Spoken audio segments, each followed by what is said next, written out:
Welcome to Kiran sir YouTube channel. నేను మీ కిరణ్ సార్ని. So మనకి ఇటీవల కేంద్ర ప్రభుత్వము ఆర్ఆర్బి గ్రూప్ డి నోటిఫికేషన్ను విడుదల చేసింది. దీంట్లో చాలామందికి చాలా రకాల సందేహాలు ఉన్నాయి. అవన్నీ మీకు సింపుల్గా చెప్పేస్తాను. ఇటీవల 32,438 పోస్టులతో కేంద్ర ప్రభుత్వము మరి అన్ని రైల్వే జోన్లకు సంబంధించి ఆర్ఆర్బి గ్రూప్ డి నోటిఫికేషన్ విడుదల చేయడం జరిగింది. సో జనవరి 21 నాడు ఈ నోటిఫికేషన్ విడుదల చేశారు. మొన్న 2025 నాడు జనవరి 23 అంటే ఈ రోజు నుంచి మీకు ఆన్లైన్ ప్రక్రియ అనేది స్టార్ట్ అవుతుంది. సో మీకు లాస్ట్ డేట్ వచ్చేసి ఫిబ్రవరి 22. మనకు రిజిస్ట్రేషన్ లాస్ట్ డేట్ వచ్చేసి ఫిబ్రవరి 22, 2025 వరకు ఉంది. అంటే వచ్చే నెల 22వ తారీఖు వరకు లాస్ట్ డేట్ ఉంది. సో మీకు ఎగ్జామ్ లాస్ట్ అంటే కొద్దిగా లాస్ట్ డేట్ వచ్చేసి ఏది ఫైన్తో ఏది రిజిస్ట్రేషన్కి ఏమో ఫిబ్రవరి 22, పేమెంట్కు సంబంధించి ఫిబ్రవరి 24 వరకు లాస్ట్ డేట్ ఉంటుంది. తర్వాత కరెక్షన్ ఆఫ్ డేట్, కరెక్షన్ మనం ఏదైనా అప్లికేషన్ అప్లై చేసుకున్న తర్వాత అందులో ఏమైనా కరెక్షన్స్ ఉంటే ఎడిట్ చేసుకోవడానికి ఫిబ్రవరి 25 నుంచి మార్చ్ 6 వరకు అవకాశం ఉంటుంది. సో మీకు ఎగ్జామ్ షెడ్యూల్ అనేది తొందరలో ప్రకటిస్తారు. మీకు సంబంధించి ఇంకేమైనా డౌట్ ఉంటే indianrailways.government.in వెబ్సైట్లో చూసుకోవచ్చు. ఇక తర్వాత ఈ ఆర్ఆర్బికి సంబంధించి మనకు జనరల్గా ఫస్ట్ మనం అప్లై చేసుకోవడానికి ఫీజు విషయంలో మీకు ఫస్ట్ డీటెయిల్స్ చెప్తాను. జనరల్ వాళ్ళకు, ఓబీసీ వాళ్ళకు, ఈడబ్ల్యూఎస్ వాళ్ళకు 500 రూపాయలు ఫీజు ఉంటుంది. ఎస్సీ, ఎస్టీ, పిహెచ్, ఈబీసీ అంటే ఎకనామికల్ బ్యాక్వర్డ్ క్యాస్ట్కి సంబంధించి 250 రూపాయలు ఉంటుంది. అయితే ఈ ఫీజుకు సంబంధించి మీకు రీఫండ్ వస్తుందండి. అంటే మళ్ళీ మీరు ఎగ్జామ్ రాసిన తర్వాత మీ అమౌంట్ మీ అకౌంట్లో పడుతుంది. అయితే కంపల్సరీ మీ అకౌంట్ డీటెయిల్స్ అనేది మీరు అప్లై చేసేటప్పుడు మీ డీటెయిల్సే ఇవ్వాలి, మీ బ్యాంక్ డీటెయిల్సే ఇవ్వాలి. వేరే వాళ్ళ డీటెయిల్స్ ఇస్తే వాళ్ళ మ్యాచ్ అవ్వదు కాబట్టి పడవు, గుర్తుపెట్టుకోండి. మీరు ఎగ్జామ్ ఫీజు 500 రూపాయలు జనరల్ వాళ్ళకు, ఓబీసీ వాళ్ళకు, ఈడబ్ల్యూఎస్ వాళ్ళకు 500 రూపాయలు ఎగ్జామ్ ఫీజు ఉంటుంది. ఇది మీరు ఎగ్జామ్ రాసిన తర్వాత రీఫండ్ అవుతుంది. రీఫండ్ అంటే మళ్ళీ మీ అకౌంట్లో మళ్ళీ మీకు పడతాయి. ఎంత పడతాయి? 400 రూపాయలు పడతాయి. అయితే ఇది మీరు అప్లై చేసేటప్పుడే మీ బ్యాంక్ డీటెయిల్స్ కంపల్సరీ అప్లికేషన్లో నింపండి. తర్వాత ఎస్సీ, ఎస్టీ, పిహెచ్, ఈబీసీ వాళ్ళకు 250 రూపాయలు ఉంటుంది. ఇది 250కి 250 రూపాయలు పడతాయి. తర్వాత మనకు ఈ యొక్క ఆన్లైన్ అనేది డెబిట్ కార్డ్ ద్వారా కానీ మీరు చేసుకోవచ్చు. ఇది ఆన్లైన్కి సంబంధించినటువంటి ప్రాసెస్. తర్వాత ఏజ్కు సంబంధించి ఆర్ఆర్బి గ్రూప్ డి అప్లై చేయాలంటే ఏజ్ మినిమం 18 సంవత్సరాలు ఉండాలి, మ్యాక్సిమం 36 సంవత్సరాలు ఉండాలి. ఎస్సీ, ఎస్టీ వాళ్ళకు ఒక 5 ఏళ్ళు మినహాయింపు ఉంటుంది. ఓబీసీలకు మరొక 3 సంవత్సరాల మినహాయింపు ఉంటుంది. సో కంపల్సరీ ఈ యొక్క యాజ్ అ నోటిఫికేషన్ అంటే మామూలుగా 1/7/2025 నాటికి మీకు ఏజ్ మినిమం 18 ఏళ్ళు పడాలండి, మ్యాక్సిమం 36 ఏళ్ళు ఉండాలి. ఓసీ అన్రిజర్వ్డ్ వాళ్ళకు, తర్వాత ఎస్సీ, ఎస్టీ వాళ్ళకు 5 ఏళ్ళు, ఓబీసీ వాళ్ళకు 3 ఏళ్ళు ఏజ్ మినహాయింపు ఉంటుంది. తర్వాత క్వాలిఫికేషన్ వచ్చేసి 10th క్వాలిఫికేషన్ ఉంటుంది. సో మినిమం 10th క్వాలిఫై అవ్వాలి, పాస్ అవ్వాలి. యాజ్ అ నోటిఫికేషన్ నాటికి పాస్ అయి ఉండాలి. తర్వాత 10th ఈక్వలెంట్ ఉన్నటువంటి వాళ్ళకి కూడా మీకు ఎలిజిబిలిటీ ఉంటుంది. కానీ నోటిఫికేషన్లోనే క్లియర్గా ఏం మెన్షన్ చేశారంటే యాజ్ ఫర్ ఫార్మాలిటీస్ ప్రకారం ఏదైతే ఎస్ఎస్సి బోర్డు ఉంటుందో, స్కూల్ సెకండరీ బోర్డు ఉంటుందో దాని ఫార్ములా ప్రకారం మాత్రమే ఎస్ఎస్సి సర్టిఫికేట్ ఉండాలి. ఫేక్ సర్టిఫికేట్లు కానీ పెయిడ్ సర్టిఫికేట్లు కానీ మేము యాక్సెప్ట్ చేయమని నోటిఫికేషన్లో క్లియర్గా చెప్పారు. సో తర్వాత ఫస్ట్ మనకి ఎగ్జామ్ ఉంటుంది. ఎగ్జామ్ సిలబస్ ఏముంటుంది అనేది మీకు చెప్తాను. దానికంటే ముందు ఎగ్జామ్ ఉంటుంది. ఈ ఎగ్జామ్ ఎన్ని మార్కులకు ఉంటుందంటే 100 మార్కులకు ఉంటుంది. ఎన్ని మార్కులకు? 100 మార్కులకు ఉంటుంది. అందులో మనకు ఇందులో వచ్చేసి జనరల్ సైన్స్ వచ్చేసి ఒక 25 మార్కులు, తర్వాత మ్యాథమెటిక్స్ వచ్చేసి 25 మార్కులు, జనరల్ ఇంటెలిజెన్స్ అండ్ రీజనింగ్ వచ్చేసి 30 మార్కులు, జనరల్ అవేర్నెస్ కరెంట్ అఫైర్స్ వచ్చేసి 20 మార్కులు. అంటే 100 క్వశ్చన్లు ఉంటాయి, 100 మార్కులు. తర్వాత గంటన్నర సమయం ఉంటుంది. గంటన్నర అంటే 90 నిమిషాల సమయం ఉంటుంది. తర్వాత మీరు కరెక్ట్ ఆన్సర్కి 1 మార్క్ వస్తుంది. మీరు తప్పులకు అంటే నెగిటివ్ మార్క్స్ ఉందండి. నెగిటివ్ మార్క్ అంటే ప్రతి 3 తప్పులకు 1 మార్కు పోతుంది మీకు.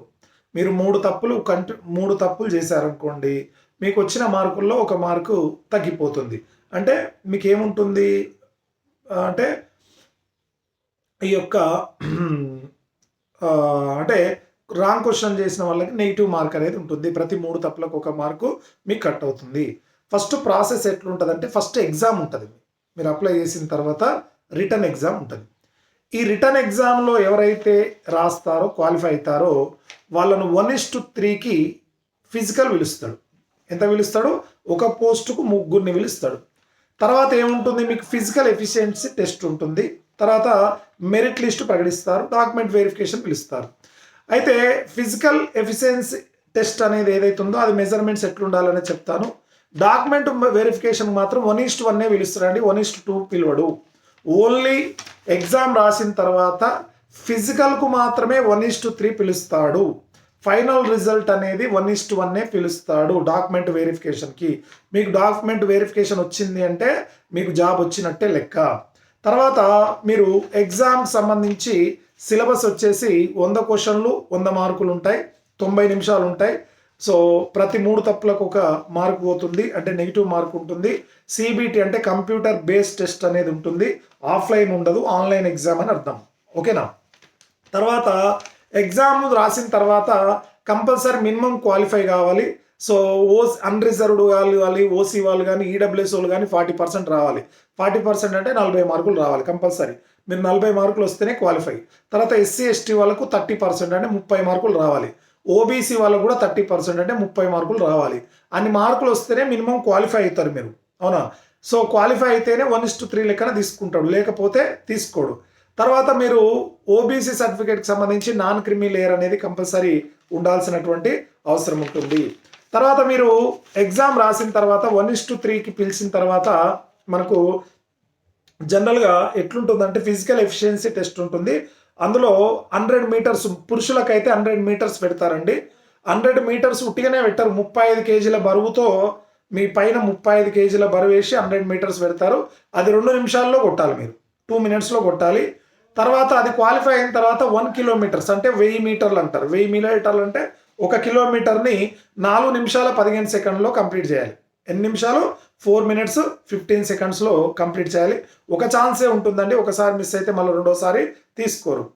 తర్వాత ఫీమేల్కి వచ్చేసి ఫీమేల్ కూడా సేమ్ 100 మీటర్స్ రన్నింగ్ ఉంటుంది. అయితే 100 మీటర్స్ రన్నింగ్లో ఫీమేల్కు 20 కేజీల బరువు వేస్తారు. బ్యాక్ సైడ్ దీనిపైన 20 కేజీల బరువు ఉంటుంది. సో మీరు కూడా 2 minutesలో కొట్టాలి. అయితే ఈ 100 మీటర్స్ను మహిళలు ఎవరైతే ఉన్నారో 2 minutesలో 20 కేజీల బరువు కొట్టిన తర్వాత మీకు 1 కిలోమీటర్ అంటే 1000 మీటర్లు అంటే 1 కిలోమీటర్ రన్నింగ్ 5 నిమిషాల 40 సెకండ్లలో కంప్లీట్ చేయాలి.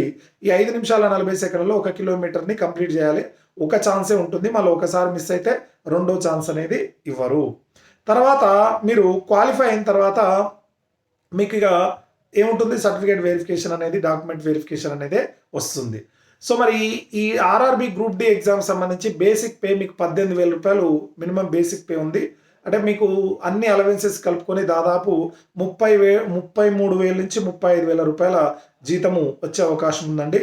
సో మరి దీనికి సంబంధించి తెలంగాణ ఆంధ్రప్రదేశ్ అభ్యర్థులు సికింద్రాబాదు, ఎక్స్క్లూజివ్గా ఆంధ్రప్రదేశ్ సంబంధించిన వాళ్ళు ఒరిస్సాకి సంబంధించి ఆ జోన్లో మీరు అప్లై చేసుకోవచ్చు.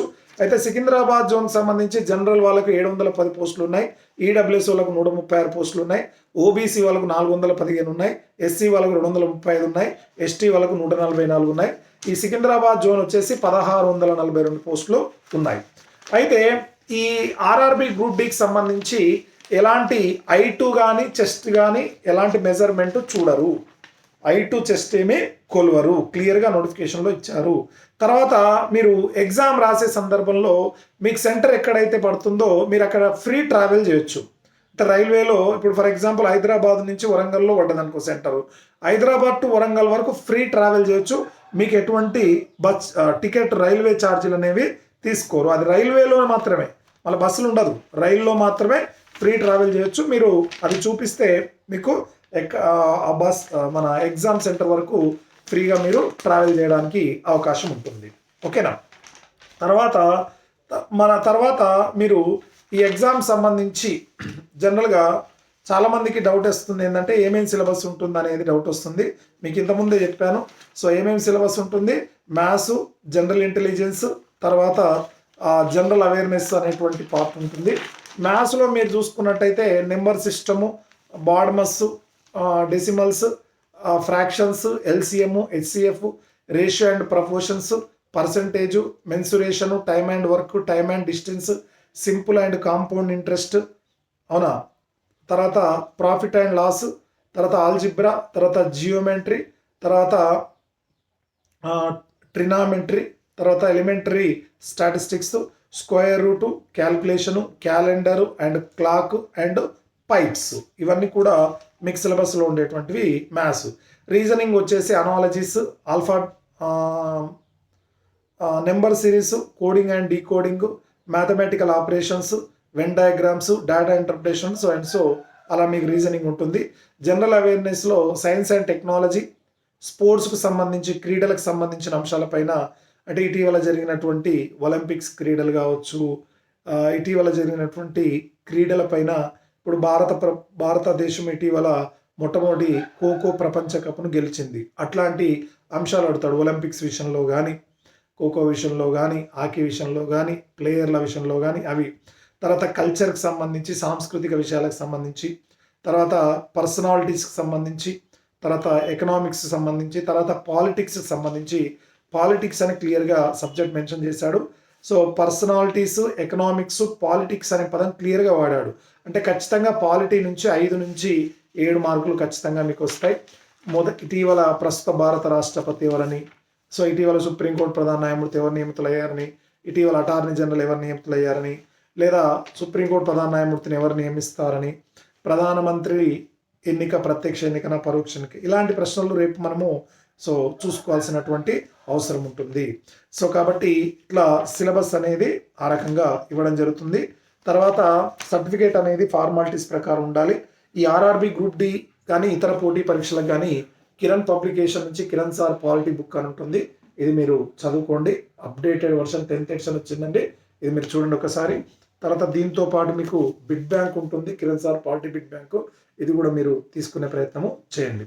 ఓకే, సో మీకు ఇంకా ఏదైనా డౌట్ ఉంటే సో నాకు కామెంట్ రూపంలో తెలియజేయండి. ఖచ్చితంగా మీ యొక్క డౌట్స్ను క్లారిఫై చేస్తాను. సో దీనికి సంబంధించి తొందరలోనే మనము కరెంట్ ఇష్యూస్కి సంబంధించి, అలాగే సివిల్ సర్వీస్ నోటిఫికేషన్ సంబంధించినటువంటి వివరాలు కూడా మీకు తెలియజేస్తాను. Thank you so much. Wish you all the best. మొదటిసారిగా మన ఛానల్ని చూస్తున్న వారు సబ్స్క్రైబ్ చేసుకోండి. Okay, right. మీ ఫ్రెండ్స్కి అందరికీ షేర్ చేయండి.